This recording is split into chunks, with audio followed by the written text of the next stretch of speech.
Olá, Renato. Olá, pessoal. Um prazer estar aqui falando com vocês a respeito da pauta de hoje, né? Inteligência artificial é um tema muito intrigante, é um tema que está mais presente na nossa vida do que muitas vezes a gente pode imaginar, mas o viés aqui, o recorte, é falar isso sobre o ponto de vista do mercado financeiro.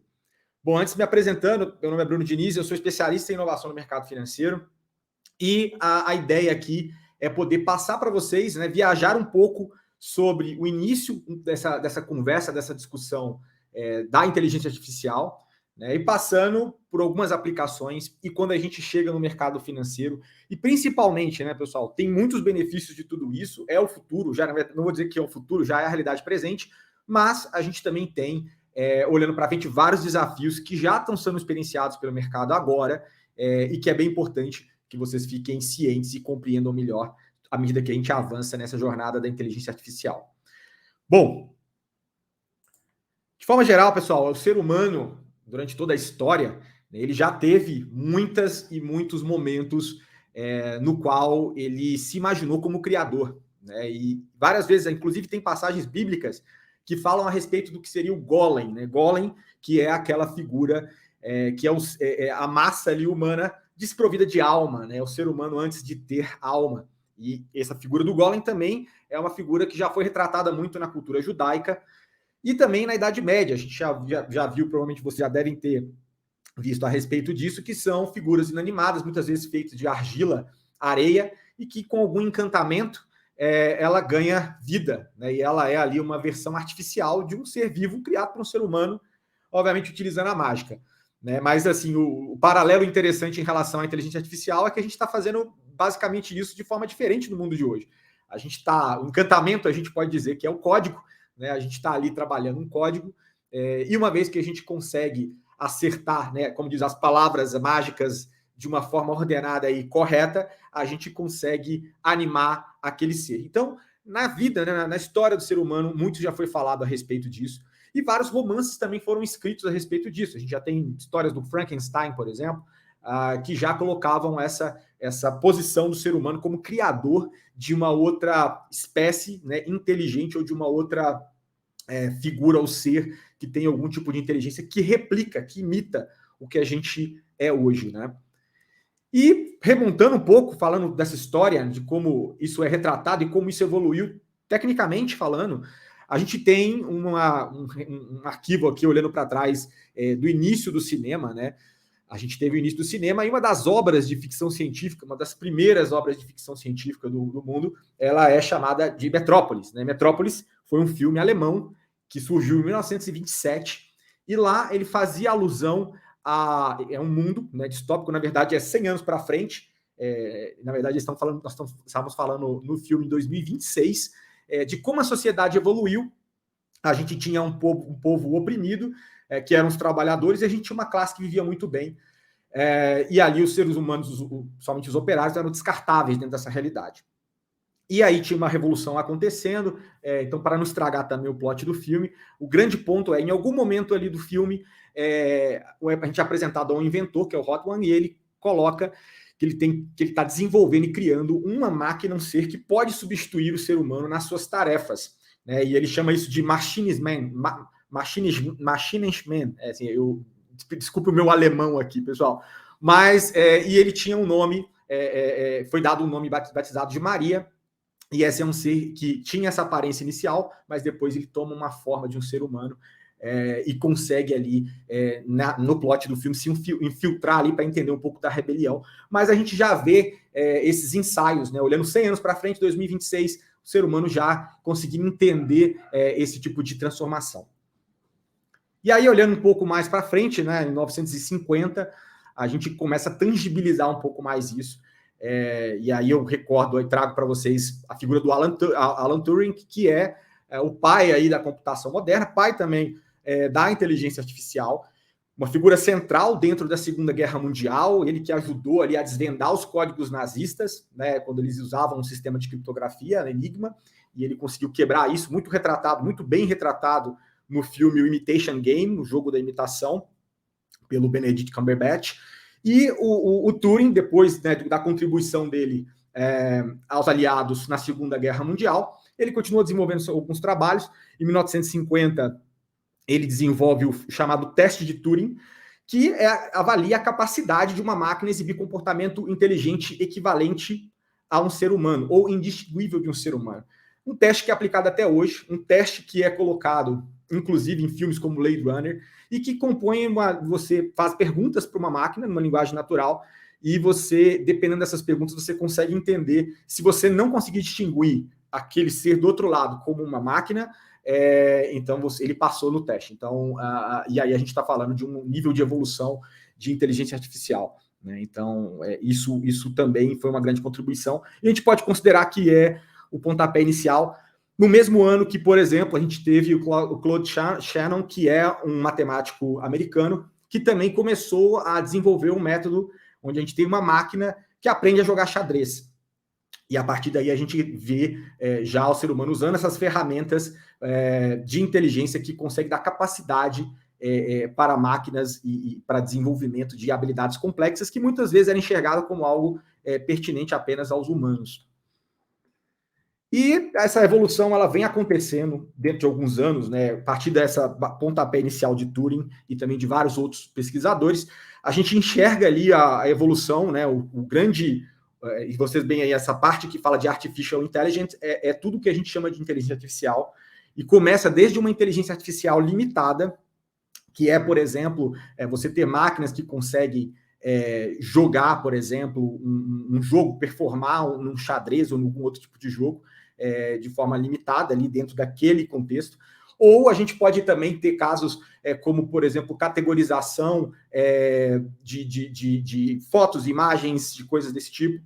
Então, esse aí é uma forma mais ampla. E dentro desse subset, né, dentro desse set maior, a gente tem subsets que foram evoluções naturais do processo da inteligência artificial. Já em 1980, a gente já vê surgir o campo do machine learning, né, onde a gente tem algoritmos que conseguem processar dados, e no meio desse trabalho de processamento e teste aplicado, ele vai refinando a sua habilidade de desempenhar uma certa tarefa, né? E tem aí um exemplo, por exemplo, da questão dos e-mails, né? Do e-mail identificar se a gente está tratando de um spam ou não. Então, essa aqui também é um tipo de aplicação. Visão natural também é outro tipo de aplicação. Digo, visão computacional é um tipo de aplicação. E aí a gente avança até aí nos idos de 2010, onde a gente tem o Deep Learning, né, que já a gente ter um ensaio de conseguir pegar a inteligência artificial e tentar replicar ao máximo a forma como o nosso cérebro opera, né, na hora do desenvolvimento de tarefas, né, dentro de uma realidade onde a gente explora as chamadas, né, criação de redes neurais artificiais, né? Então, tentando encontrar respostas no que a gente tem do biológico do ser humano para tentar replicar e fazer com que a máquina performe dessa maneira. E aí tem um exemplo, até um gatinho que por exemplo, uma inteligência artificial tentando identificar gatos, né, figuras de gatos ou um animal gato ali dentro de vídeos de YouTube ou coisas do tipo. E, obviamente, a gente tem níveis de aprofundamento maior em relação a isso. E é a fronteira que a gente tem desenvolvido bastante e muitas empresas estão trabalhando no momento.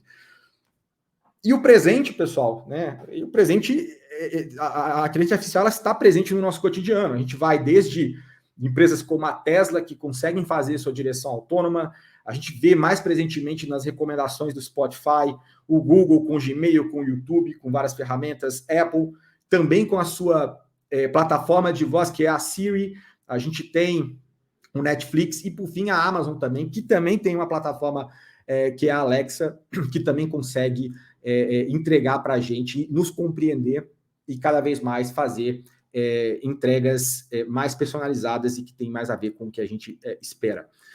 E olhando para o mercado financeiro, não é diferente. A inteligência artificial já é aplicada há muito tempo no mercado financeiro, e eu trago para vocês uma matriz que ela foi desenvolvida pela McKinsey, consultoria McKinsey, que mostra a utilização da inteligência artificial do front office, ou seja, naquilo que tem mais contato aqui com o consumidor, e no back office, que é ali mais na retaguarda, em operações internas de uma instituição financeira.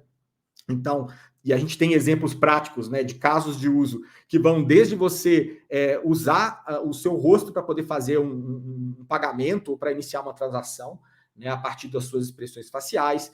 A gente tem bots de conversação que conseguem entender o sentimento da pessoa que está do outro lado para conseguir moldar a conversação baseado em como a gente está vendo o consumidor. Né? A questão de entendimento de microexpressões no momento de realização de operações financeiras, até interfaces humanoides para poder fazer atendimento em ponto físico, como também já acontece em alguns lugares. Né? E movendo mais para a parte do back-office, a gente veio desde biometria para autenticar ou para autorizar operações. A gente tem a visão de máquina para poder fazer uma leitura de vários documentos, entender o contexto daquilo e conseguir identificar riscos dentro de uma instituição, baseado nessas informações que estão ali escritas, até, obviamente, transações em tempo real, análise de risco em tempo real também, do que a instituição financeira ela está se expondo, seja aí riscos de crédito, de mercado e de outros tipos. Né? Então, e também, obviamente, uma das funções que mais o mercado usa é também para a parte de cibersegurança. Né? Então, a fronteira de cibersegurança ela é bastante explorada por muitas instituições, aliado com a inteligência artificial, é quando a gente consegue minimizar ataques e problemas desse tipo. Né? Então, já é muito fácil entender que hoje as instituições têm isso como prioridade, têm isso como algo de fato importante e estão tentando correr atrás para implementar as melhores tecnologias nesse sentido. E caminhando para isso, inclusive, a gente teve recentemente, inclusive publicado pela EFMA e pelo Financial Brand, falando que a gente está caminhando para uma fronteira dentro de banking, de uma forma geral, onde a gente tem chamado essa fronteira de cognitive banking, né? Que é cada vez mais a instituição financeira começa a ganhar contornos de uma instituição que consegue prever e antecipar, não simplesmente fazer uma leitura de um comportamento, mas a partir do momento onde ela começa a ter essa interação com mais frequência, ela consegue prever certos comportamentos do cliente e assim ajuda o cliente dentro de um processo decisório. Né? E aí a gente tem, dentro dessa realidade, né, um core aqui de AI, dentro das suas variadas aplicações, então desde machine learning, que é esse subset que eu falei anteriormente, a questão do processamento de linguagem natural ou de computação cognitiva, e aí a gente tem essas várias interações que o consumidor tem no seu cotidiano, sendo traduzidas, né, e entregues na outra ponta para o usuário, como aconselhamento, né, como recomendação, também já na outra ponta da retaguarda, conseguindo compreender comportamentos de um consumidor que fogem daquilo que é normalmente esperado por ele e que podem prever aí situações onde há uma exposição, um potencial ataque ou uma questão de fraude acontecendo para esse cliente. Então, a gente tem ali uma fronteira onde cada vez mais a gente emerge a inteligência artificial e a gente vê a figura do cognitive banking como algo que já é uma realidade e que está sendo buscado por várias instituições financeiras. E num outro espectro, pessoal, eu trago para vocês algo que também é bastante relevante quando a gente integra e traz essa realidade também de cognitive banking, que é o contextual banking. Né? O contextual banking é basicamente você receber ofertas de acordo com o contexto no qual você se encontra. Então, não só uma questão da gente ter uma instituição, entre aspas, pensante, ou que tem um nível de consciência sobre o que você faz, ou capaz de te ajudar a tomada de decisão do seu dia a dia, mas também, né, a gente tem um outro lado que é o contextual banking. Então, aqui tem uma jornada de um cidadão, desde o momento onde ele acorda até quando ele está dirigindo para ir para o trabalho, quando ele chega no trabalho, quando ele tem uma refeição, quando ele vai fazer compras e quando ele volta a dormir. Né? Então, as sutilezas, né, com um aparelho celular, por exemplo, ele conseguir identificar o movimento que o cliente está fazendo, obviamente tudo isso com um cliente consciente desse tipo da utilização de dados, ele consegue saber se o momento é conveniente ou não para poder fazer algum tipo de abordagem ou coisa do tipo. Né? O que eu coloco muito como exemplo, e tem um banco europeu que faz isso, um neobank, né, um banco digital, que é o Revolut. Né? O Revolut, ele tem uma ferramenta, por exemplo, que consegue, né, identificar se você está viajando, né? Então ele automaticamente, quando sabe que baseado na geolocalização, se você está viajando, ele faz uma oferta de um seguro viagem.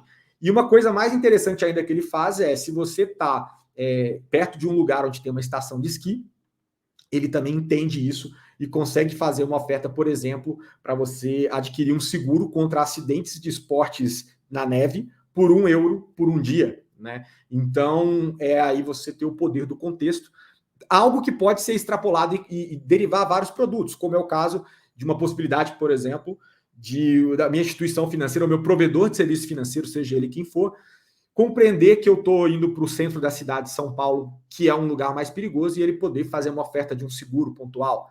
Como já acontece hoje por uma fintech, uma insurtech chamada 180 Graus Seguros, que quando você deixa o carro, por exemplo, via Estapar, né, que é um provedor aqui do Brasil de estacionamentos, né, então quando você deixa na rua e você tem uma cobrança do que a gente chama de zona azul aqui no Brasil, aparece um push notification perguntando se você também não quer fazer um seguro para proteger o que tem dentro do teu carro por um valor de 50 centavos de real a mais ou coisa assim. Então, o componente contextual ele é bastante importante nessa realidade, nessa fronteira que está sendo desbravada também e que, aliado uma coisa com a outra, né, a gente consegue chegar em uma realidade bastante interessante, que é para onde as plataformas estão caminhando, é para onde fintechs estão caminhando.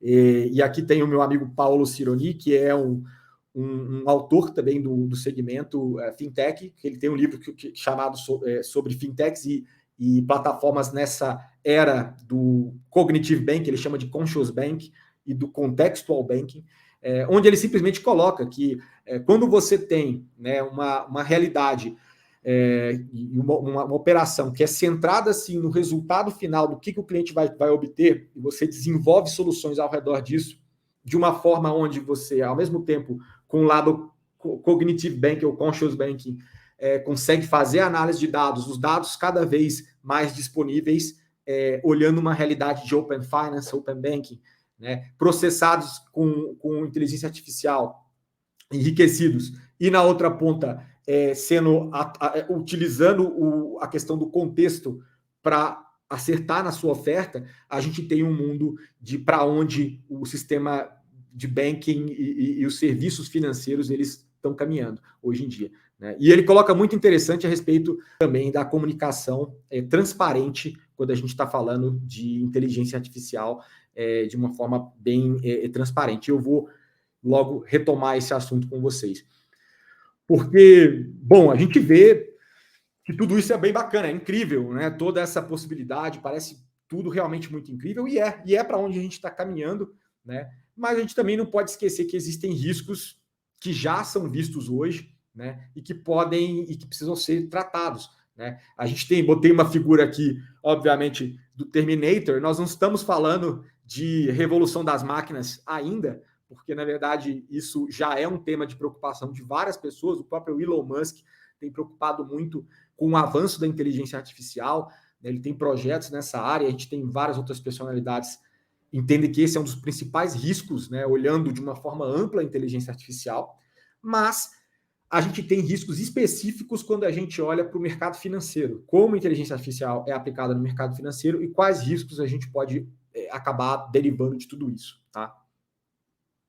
E aí temos alguns exemplos, né? E aí algumas fontes, desde notícias recentes do Financial Times, da Forbes, da Brookings, como, por exemplo, no Reino Unido, há uma preocupação também dos reguladores em relação à utilização de inteligência artificial para aprovação de crédito.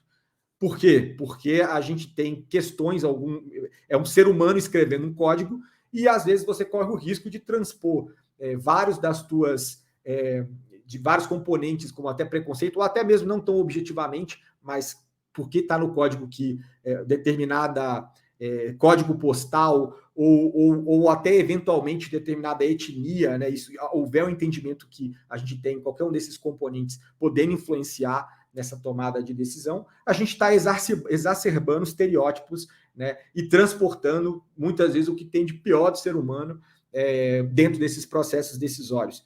Então, há uma preocupação, sim, no nível reguladores sobre como resolver essa questão e como ter estabelecimento de certos limites para que a gente não tenha esse tipo de problema acontecendo dentro de uma realidade onde é automatizado, a gente não tem o crivo humano, certo?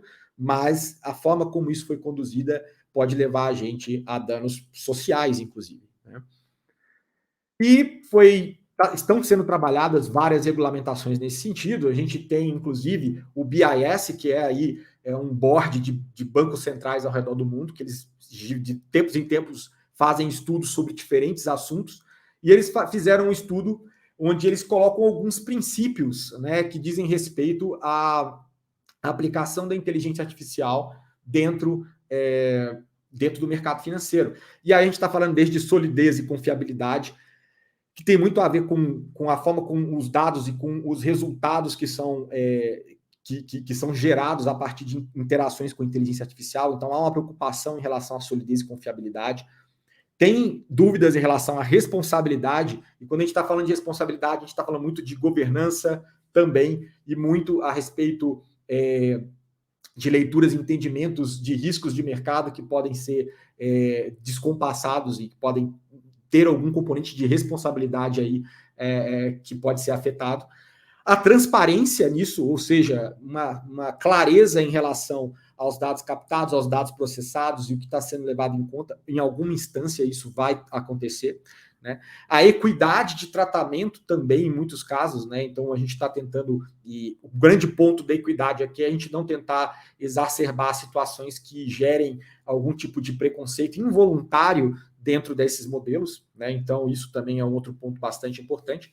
E ética, né? Então quando a gente está falando de ética, basicamente é muito amplo, né, a definição, mas também tem a ver com nenhum tipo de agenda secreta em relação à utilização dos dados e também acaba sendo mais amplo do que transparência e equidade, mas a gente tem aí o uso ético dos dados é algo que também é muito importante e como uma inteligência artificial vai processar isso e colocar e fazer entregas em cima desse tipo de processamento.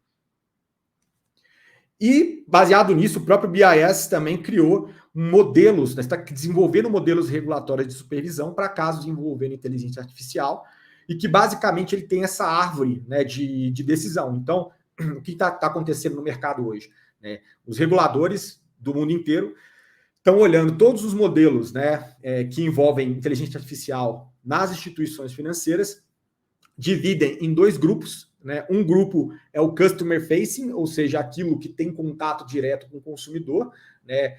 Modelos de inteligência artificial que tem sim esse ponto de contato, e os não customer facing, que são aquelas inteligência artificial aplicada mais para back office. Né? Então, e aí eles dividem também isso em baixo impacto, que seria, por exemplo, um suporte por chatbot. Então, isso tem um crivo aí regulatório mais leve do que se a gente olha situações de alto impacto, como, por exemplo, uma análise de crédito. Né? Isso sim tem a ver com alto impacto, e isso a gente precisa refinar esses modelos.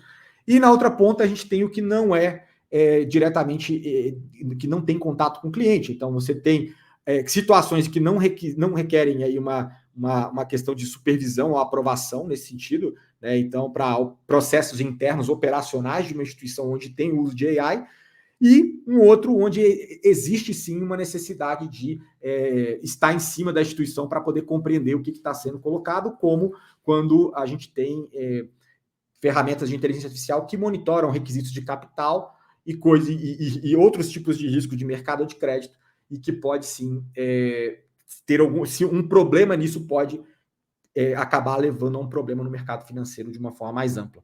Né? Então, a gente já tem tanta preocupação, as bases que estão sendo construídas já pensando nos problemas que a gente já tem e que pode vir a ter dentro do mercado, e uma divisão entre o quão crítico ou não a gente tem essas realidades aqui no nosso mercado. E é importante, pessoal, a gente ter em mente que a inteligência artificial ela já é uma prioridade. Né? A gente não está falando de nada que vai acontecer daqui a uns anos, ela já acontece hoje. né? Então, foi feito, conduzido agora recentemente, a pesquisa da Febraban, que ela realiza anualmente com a Deloitte, que coloca quais são as tendências ou o que está sendo olhado pelo mercado, né? Então, ele está contrastando 2021 e 2022. A gente teve, em 2021, em primeiro lugar, né, e aí foram pesquisados 23 bancos nessa amostra, né, de executivos de 23 bancos dizendo o que é importante, quais são as agendas prioritárias deles para o ano de 2021 e 2022. No de 2021, 100% deles colocaram segurança cibernética como prioridade, e depois 78% colocaram inteligência artificial no ano passado. E aí a gente tem vários outros tópicos: 5G, cloud pública, Big Data, Process Mining, IoT, blockchain e computação quântica. E quando a gente olha para 2022, né, a gente sabe que inteligência artificial já era o segundo lugar do item mais importante na agenda dos executivos de TI dos bancos, passou a também ter 5% aí de atenção de todos os bancos, né? Por mais que a gente olhe para 2022, né, e parece que tem muito temor aqui dos executivos, né, porque tem várias prioridades aqui, várias coisas são 100%, né? Segurança cibernética, inteligência artificial, 5G, cloud pública, então tudo é prioridade, né? Então a gente tem essa realidade, e só computação quântica aqui que está em baixa, mas enfim, isso começa a olhar, apontar para a gente o cenário para o ano de 2022, inteligência artificial não está de fora.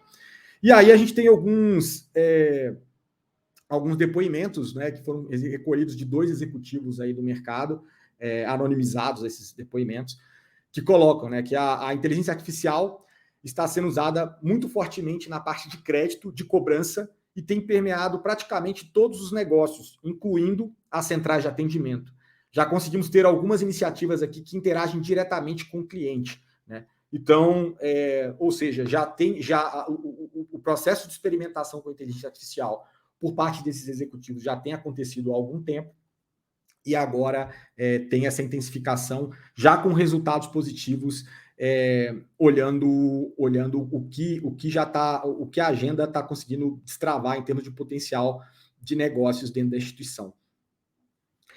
Outro executivo também colocou que com a inteligência artificial e o machine learning, você passa de modelos de regressão para modelos preditivos, de entendimento do comportamento do consumidor, que foi exatamente o que eu tinha colocado para vocês lá atrás, né? Então você está entrando numa realidade onde a gente começa a enxergar o cognitive banking, né? Então o modelo ali da forma como a instituição passa a operar, ela leva em conta não só análises passadas, mas como eu consigo estar à frente da necessidade do meu cliente, ajudando ele na tomada de decisão, necessariamente, consequentemente, agregando valor no cotidiano dessa persona que eu estou atuando, né? E aí a gente tem um outro modelo, que foi inclusive colocado aqui pela Google Cloud também, que é um paper que eles intitularam de AI, The Next Frontier in Digital Finance, né? Então, o que eles elencam como características aí do banco do futuro, que seria o banco do futuro, né? Então, a gente está falando inicialmente de estratégia com foco no usuário, né? Chega a ser muito batido e chavão quando a gente fala a respeito de estratégia com foco no usuário, mas aqui a gente de fato está falando de uma construção, pessoal, que ela leva em conta e ela trabalha a oferta de soluções ao redor das necessidades do cliente, né? Então, cada vez mais a gente está caminhando para uma realidade de personalização extrema. As instituições estão perseguindo isso, e para que a gente de fato tenha isso, a gente tem que ter uma compreensão muito clara que diferentes clientes existem diferentes jornadas, e uma coisa que a gente não suporta mais na realidade atual é aquela que a gente chama de goela abaixo, né? Então, aquela venda de produtos e soluções que pouco fazem sentido para você e que está muito mais guiada por uma agenda da instituição e muito menos orientada para um entendimento do que de fato eu tenho de necessidade para estar contribuindo com o meu cotidiano, ao invés de estar simplesmente tentando me empurrar uma solução. Então, numa realidade de banco de futuro, numa realidade onde a gente tem uma soma de um cognitive banking com contextual banking, isso sem dúvida, primordial. A gente está falando também de casos de uso de AI com base em entrega de valor, né, pessoal? Então, todos os casos de uso também, e aí a gente está falando mais internamente, dentro da instituição, como ele está usando os elementos de inteligência artificial para melhorar coisas que vão desde risco, compliance e operação, né? Então, tudo isso tem que estar muito bem resolvido, porque já não estamos falando de um diferencial, a gente está falando de como o mercado financeiro está se movendo. Então, como todas essas peças elas são colocadas a serviço desse atendimento, dessa visão customer-cêntrica que a gente tem aqui. E, por fim, né, a gente também está falando de uma questão de arquitetura tecnológica, né? Então, é importante termos também, para que tudo isso aconteça, uma arquitetura tecnológica flexível e combinável, né? Mutável, que consiga acompanhar isso, que tenha suporte também para o modelo que a gente está trabalhando agora de microserviços, multisserviços, onde a gente consegue acoplar e integrar parceiros dentro da nossa operação, que seja cloud native, então quer dizer que esteja dentro de um contexto de cloud. Então, a gente está falando de cores modernos, e é para aí que o mercado está movendo. Não tem como você almejar essa realidade sem realizar, de fato, essa transformação interna, que ela vai permitir com que a evolução do mercado seja refletida dentro do seu negócio com essa flexibilidade para encaixe de novas soluções que, no final, conseguem atingir esse objetivo final de servir o cliente de uma forma muito mais proativa e muito mais, como posso dizer, muito mais no sentido de recomendar e de entregar um valor diferente do que a gente vê e muito na indústria tradicional, por mais que a gente tenha muitos modelos de neobanks que estão mudando essa forma de atuar. Tá? E como recado, pessoal, final, eu coloco para vocês aqui uma frase, inclusive, da Tini Gebru, que é uma cientista lá do Google AI. Ela coloca uma preocupação que vai para a indústria de inteligência artificial como um todo, mas que, sem dúvida, também é pertinente na sua aplicação dentro do mercado financeiro, quando eu citei para vocês algumas das problemáticas que a gente tinha na questão discriminatória, por exemplo, né? E ela coloca que devemos estar pensando nos valores que esses sistemas terão.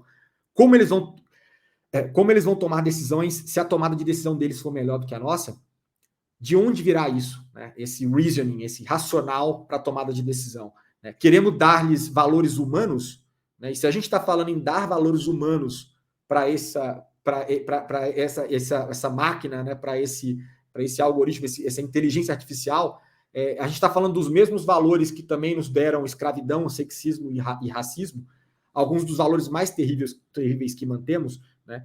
Porque no final do dia, pessoal, quem está montando e escrevendo o código, por mais, acho que bem intencionado ou cumpridor das regras que a gente tem hoje no mercado, a gente está falando de uma interface, de um ser humano nesse trabalho de desenvolver uma inteligência artificial que muitas vezes vai beber de valores ou que vai acabar pegando um pouco de percepções, sentimentos e formas de pensar e valores que são pertinentes àquela pessoa que está trabalhando e que está desenvolvendo isso.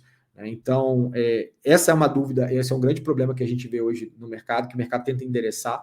Né? E vale lembrar, né, que ao longo das eras, o que é normal, comum durante um tempo da história, isso pode não ser mais legal, comum e nem moral em outros momentos da história. Né? Então, fazer esse trabalho evolutivo também é algo bastante importante, para onde a indústria está olhando, e tem muita gente trabalhando para que isso não fuja o controle. Né? Pessoal, gostaria de agradecer muito a participação de vocês. A gente vai ter a sessão do Juan agora, depois a gente vai ter um bate-papo, onde eventuais dúvidas que vocês tenham, acho que é bem legal esse momento de troca que a gente possa ter no finalzinho.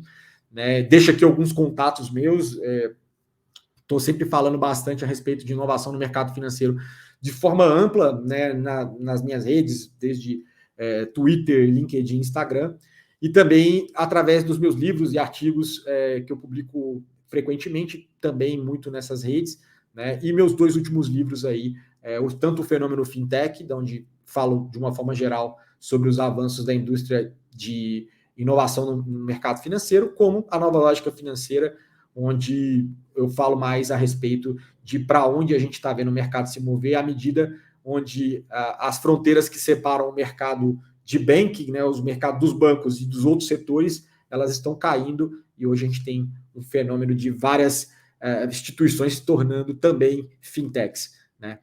Agradeço novamente, agradeço a prensa, agradeço também a Technicis pelo evento e também pela receptividade a todos vocês que assistiram. Espero que também tenham um excelente evento com a palestra que vem na seguida, na sequência com o Juan. Forte abraço a todos, valeu.